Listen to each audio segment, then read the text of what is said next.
इंदापूर तालुक्यामध्ये गेल्या 2-4 दिवसापासून आयाराम गयारामचा एक कार्यक्रम सुरू झालेला आहे।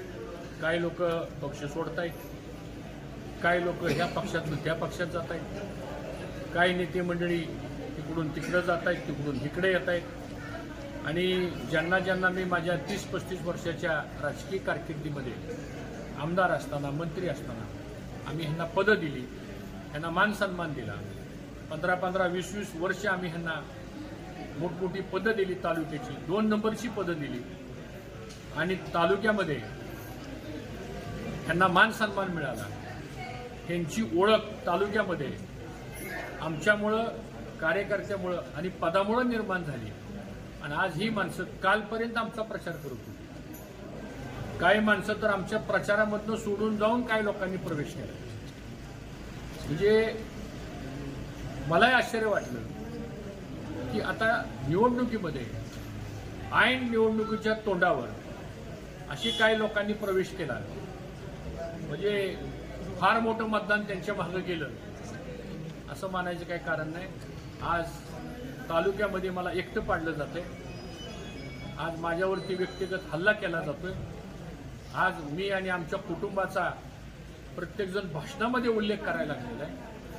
कुणी आमच्या फॅमिलीबद्दल बोलतंय, कुणी आमच्या मुलामुलींच्या बद्दल बोलतंय, कुणी आमच्या कुटुंबाबद्दल बोलतंय। अरे आम्ही काय एवढी वाईट माणसं आहे का? या इंदापूर तालुक्याच्या उभारणीमध्ये आमच्या कुटुंबाचं योगदान आहे। एकही तालुक्यातला असा कार्यकर्ता नाही की जो कार्यकर्त्याला घडवण्यामध्ये आमचा काही योगदान नाही असं नाही, एकही कार्यकर्ता असा नाही।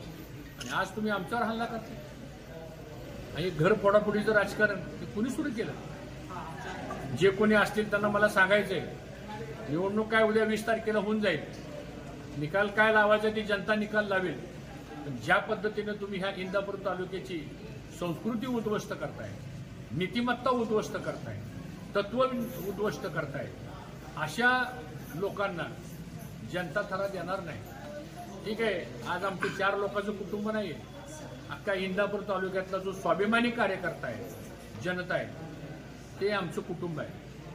आम्ही गेल्या 70 वर्षामध्ये आमच्या कुटुंबानं इंदापूर तालुका उभा केलाय, अनेकाचे संसार प्रपंच उभा केले आणि आयाराम गयाराम करणारी माणसं सुद्धा उभा करण्यामध्येच आमचा हात आहे, आमचं योगदान आहे। आम्ही कधी बोललो नाही, ते भली मोठी यादी आहे आमच्याकडं।